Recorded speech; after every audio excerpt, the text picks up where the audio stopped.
So when you first get to prison, you're in orientation. You're kind of trying to learn and navigate what it's like to be in prison, right? They have to give you a number so you can make phone call. They give you uniforms, so you have to go to medical. You go to see your counselor. They assign you a room. They assign you a job, and you have to go to medical. Well, I did not know before I went to prison that medical is not somewhere you want to go when you're in prison.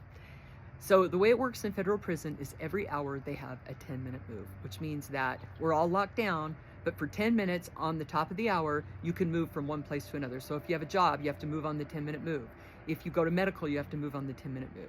Well, medical is this enclosed kind of a cell-like area, and a bunch of us are waiting in there a lot of times for hours to be seen. And if they put you on the call-out's a sheet of appointments that they take over to your housing unit, and they'll read it off. That's louder. You got to be at medical at 1 o'clock. So I have to sit there all day. And sometimes you'll sit there all day, and then at the end of the day, they'll say, oh, he can't see you today. Come back tomorrow. And the only reason you're there is because they just have to check and make sure you don't have any medical problems, right?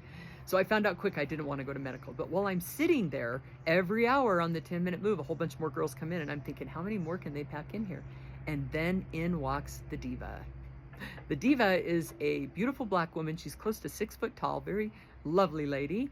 And my first week, I meet the diva. She walks into medical. She has her headphones in, and she is singing and dancing like nobody's even there. And this is packed. And she walks over to this window, and she's like dancing for herself and listening to the music. And I'm like, this is strange for me, you know? I probably would never do that, but I wouldn't definitely not do that in a really enclosed space in prison. But she does, and then she takes one of her headphones in and she says, hey, Tasha, what you gonna sing for the talent show? Well, Tasha's sitting next to me, and Tasha's like, oh, hey, diva, I don't know, I haven't thought about it yet. And the diva's like, oh, no, you gotta sing that Bright Eyes song. You gotta sing that Bright Eyes song. You do that one so well. Turns out that's Total Eclipse of the Heart by Bonnie Tyler. So I guess I better go to the talent show, because, I mean, I'm in prison, and, you know, so on the weekend they have this talent show, and it's at the workout barn. Again, everyone on the compound packs in there. They got this loud music blaring from about probably like a record player from the 70s, because everything in prison is just from the 70s.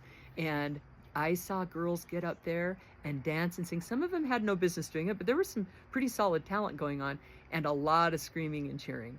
And that happened my first week in federal prison.